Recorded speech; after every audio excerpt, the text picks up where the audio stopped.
खुलुमबाय बेयो बड'लेण्ड इंखं टेलिभिजन दिनै 19 फेब्रुवारि 2023 रबिबार खालि सानसेनि बरादखौ नोंथांमोननि खाथियाव लाबोदों आं सदानन्द दैमारिया।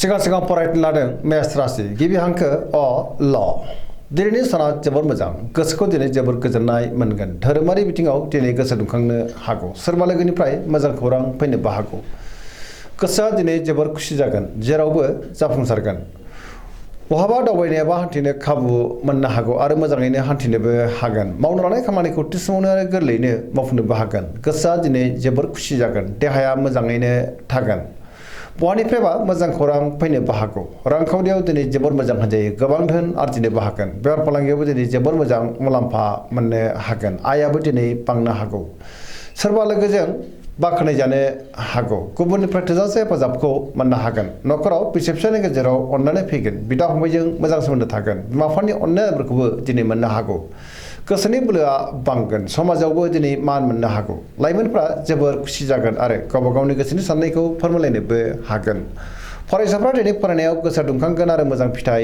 मोनगोन पजिटिभ एनार्जिनि गोहोम गोग्लैगोन मोनफ्रोमबो खामानिखौनो दिनै मोजाङैनो मावफुंलांनो हागोन गोसोनि साननायफ्रा जाफुंनो हागौ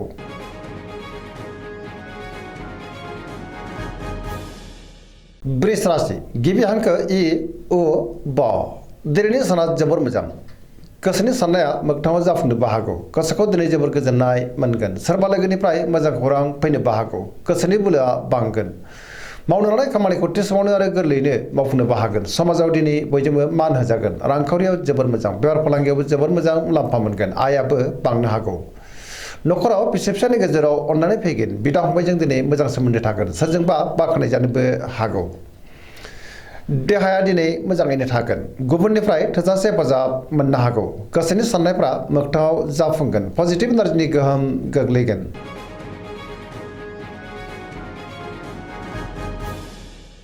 मिथुन राशि गिबि हांखो क स दिनैनि साना बारा मोजां नङा गोसोखौ दिनै जोबोर गुलाय गुजाय मोनगोन गुबुननि थाखाय नाङा फाङा जेंनायाव गोग्लैनांनोबो हागौ नेगेटिभ एनार्जिनि गोहोम गोग्लैगोन जायखि खामानि मावा मानो मोनफ्रोमबो खामानिखौनो मोजाङै मावफुंनो हानाय नङा आरो जोबोरै सांग्रां जानांगोन गियाननि आंखाल जानोबो हागौ गोसोआ दिनै जोबोर गुलाय गुजाय जागोन लाइमोनफोरनि गोसोआ जोबोर आला खालाबो जागोन देहाया मोजाङै थागोन अब्लाबो नाथाय जानाय लोंनायाव सांग्रां जानांगोन रांखावरियाव बारा मोजां नङा नाङा फाङा खरसाया बांनोबो हागौ न'खराव बिसि फिसायनि गेजेराव अननानै फैगोन बिदा फंबायजों मोजां सोमोन्दो थागोन मावनो लानाय खामानिखौ मावफुंनो गोब्राब जानो हागौ माबा नङा माबा मोनसे हेंथाबो मोननो हागौ सोरबा लोगोनिफ्राय हेफाजाब लानांगोन सोरजोंबा रायखोमा जानो हागौ गुबुनजों मोजां सोमोन्दो लाखिनो गोब्राब जागोन लाइमोनफ्रा दिनै जोबोर आला खाला जागोन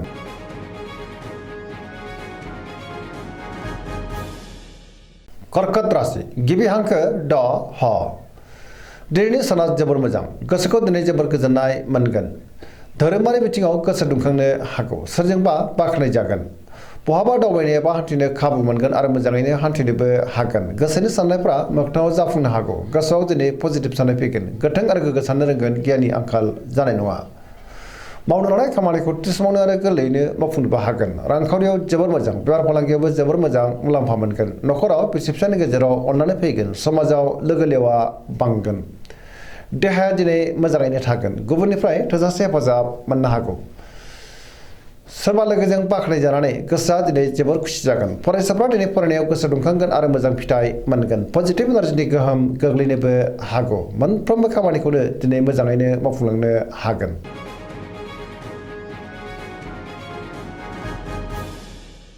सिंह राशि गिबि हांखो म ट दिनैनि साना बारा मोजां नङा गोसोखौ दिनै जोबोर गुलाय गुजाय मोनगोन सोरजोंबा रायखोमा जानोबो हागौ सोरनिबा गाज्रि नोजोर थानोबो हागौ गोसोआ दिनै जोबोर उसुखुथु जागोन नेगेटिभ साननाय फैनोबो हागौ मावनो लानाय खामानिखौ मावफुंनो गोब्राब जागोन सोरबा लोगोनिफ्राय हेफाजाब लानांनो हागौ समाजाव लोगो लेवा बांगोन बहाबा दावबायनो एबा हान्थिनो खाबु मोननो हागौ रांखावरियाव मोजां अब्लाबो नाथाय खरसायाबो बांगोन बेफार फालांगियावबो मोजां होनजायो देहाया दिनै बारा मोजां थानाय नङा गोबां रोखोमनि देहायारि जेंनाजों मोगा मोगि जानांनो हागौ जानाय लोंनायाव सांग्रां जानांगोन न'खराव दिनै अननानै फैगोन गुबुननि गोसोखौ बोनो गोब्राब जागोन। गुबुननि थाखाय नाङा फाङा जेंनायाव गोग्लैनांनोबो हागौ। सांग्रां जानाया गाहाम।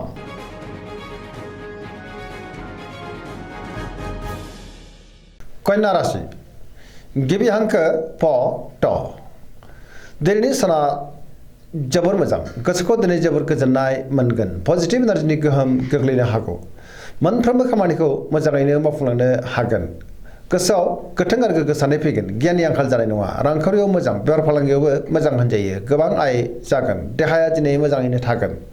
गोबां मुंदांखा सुबुंजों दिनै लोगो मोनज्लायनो हागौ। नखराव अनलायनाय फैगोन। बिमा बिफानिफ्राय अननाय आदरखौ मोननो हागौ। सोरजोंबा बाख्नाय जानोबो हागौ। पजिटिभ एनार्जिनि गोहोम गोग्लैगोन। धोरोमारि बिथिङावबो गोसो दुंखांनो हागौ। लाइमोनफोरनि गोसोआ दिनै जोबोर रमान्टिक जागोन आरो गावबा गावनि गोसोनि साननायखौ फोरमायलायनोबो हागोन। बहाबा दावबायनो एबा हान्थिनो खाबु मोनगोन आरो मोजाङैनो हान्थिनोबो हागोन। पजिटिभ एनार्जिनि गोहोम गोग्लैगोन।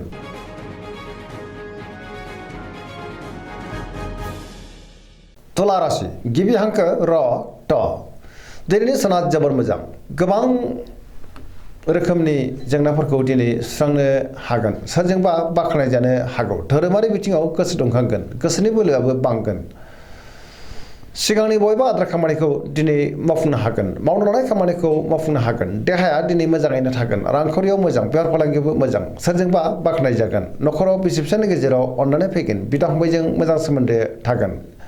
गोबां मुंदांखा सुबुंजों दिनै लोगो मोनज्लायनोबो हागौ। गुबुननि थाखाय गोबां मोजां खामानि मावनानै होनोबो हागोन। सोरबा लोगोजों बाख्नाय जागोन। गोदान खामानियाव आखाइ होनो हागोन। सेंग्रा सिख्लाफोरनि गोसोआ दिनै जोबोर रमान्टिक जागोन आरो गावबा गावनि गोसोनि साननायखौ फोरमायलायनोबो हागोन। पजिटिभ एनार्जिनि गोहोम गोग्लैनोबो हागौ। धोरोमारि बिथिङावबो दिनै गोसो दुंखांगोन।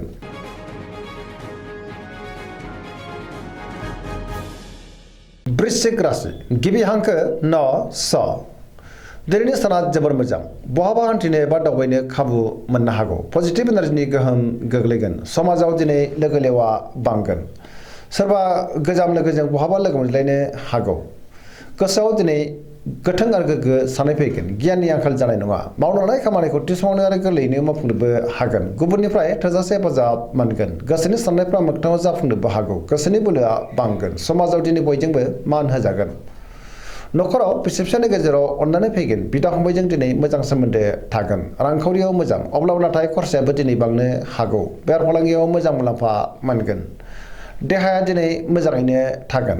गुबुननिफ्राय थोजासे हेफाजाब मोननो हागौ। सोरजोंबा बाख्नाय जानानै गोसोआ दिनै जोबोर खुसि जागोन। फरायसाफ्रा दिनै फरायनायाव गोसो दुंखांगोन आरो मोजां फिथाइ मोननोबो हागोन। लाइमोनफोरनि गोसोआ जोबोर रमान्टिक जागोन आरो गावबा गावनि गोसोनि साननायखौ फोरमायलायनोबो हागोन।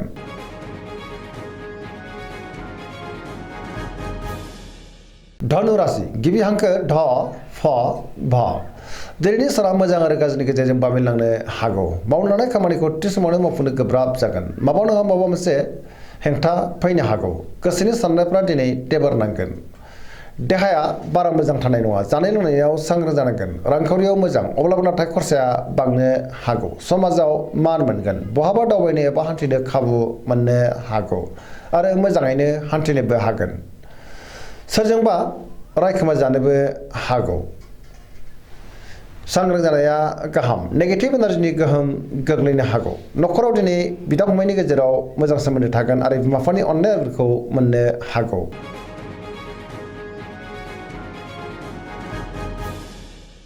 मकर राशि गिबि हांखो ख ज दिनैनि साना जोबोर मोजां। गोसोनि साननाया जाफुंगोन। मावनो लानाय खामानिखौ थि समावनो आरो गोरलैयैनो मावफुंनोबो हागोन। रांखावरियाव जोबोर मोजां होनजायो। गोबां धोन आरजिनो हागोन। अब्लाबो नाथाय खरसायाबो बांनो हागौ। बेफार फालांगियाव दिनै जोबोर मोजां मुलाम्फा मोनगोन। गुबुनजों मोजां सोमोन्दो लाखिनोबो रोंगोन। मोनफ्रोमबो खामानिखौ दिनै मोजाङैनो मावफुंलांनो हागोन। पजिटिभ एनार्जिनि गोहोम गोग्लैगोन। पजिटिभ साननो रोंगोन। गियाननि आंखाल जानाय नङा। मोनफ्रोमबो खामानिखौनो दिनै मोजाङैनो मावफुंलांनो हागोन। गोदान खामानियाव दिनै आखाइ होजेननो हागोन। नखराव बिसि फिसायनि गेजेराव अननानै फैगोन।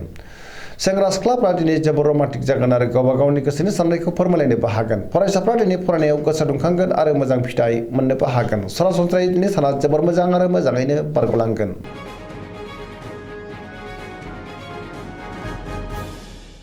कुम्भ राशि गिबि हांखो ग स दिनैनि साना मोजां आरो गाज्रिनि गेजेरजों बाबेलांगोन गोसोआ दिनै जोबोर गुलाय गुजाय जानो हागौ सोरजोंबा रायखोमा जानोबो हागौ मावनो लानाय खामानिखौ मावफुंनायाव माबा नङा माबा मोनसे हेंथा फैनोबो हागौ सोरबा लोगोनिफ्राय हरखाबै गाज्रि खौरांबो मोननो हागौ समाजाव नाथाय मान मोनगोन गोबां मुंदांखा सुबुंजों लोगो मोनलायनोबो हागौ रांखावरियाव मोजां अब्लाबो नाथाय खरसायाबो बांगोन बेफार फालांगियाव मोजां होनजायो देहाया दिनै बारा मोजां थानाय नङा गोबां रोखोमनि देहायारि जेंनाजों मोगा मोगि जानांनो हागौ जानाय लोंनायाव सांग्रां जानांगोन न'खराव बिसि फिसायनि गेजेराव अनलायनाय फैगोन बिदा फंबायजों मोजां सोमोन्दो थागोन गुबुननिफ्राय हेफाजाब मोननोबो हागौ बिमा बिफानि अननाय आरिफोरखौ मोननो हागौ बहाबा दावबायनो एबा हान्थिनो खाबु मोनगोन अब्लाबो नाथाय लामा सामायाव सांग्रां जानांगोन नेगेटिभ एनार्जिनि गोहोम गोग्लैनोबो हागौ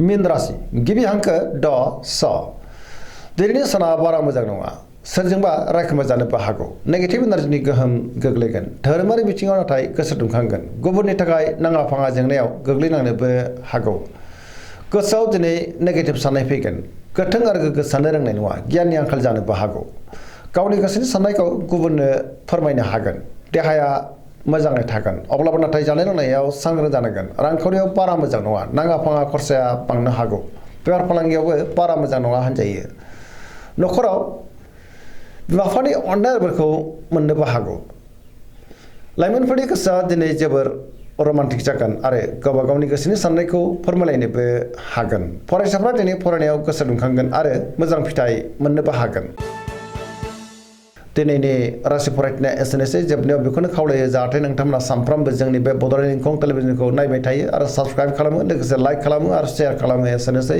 गोजोन्थों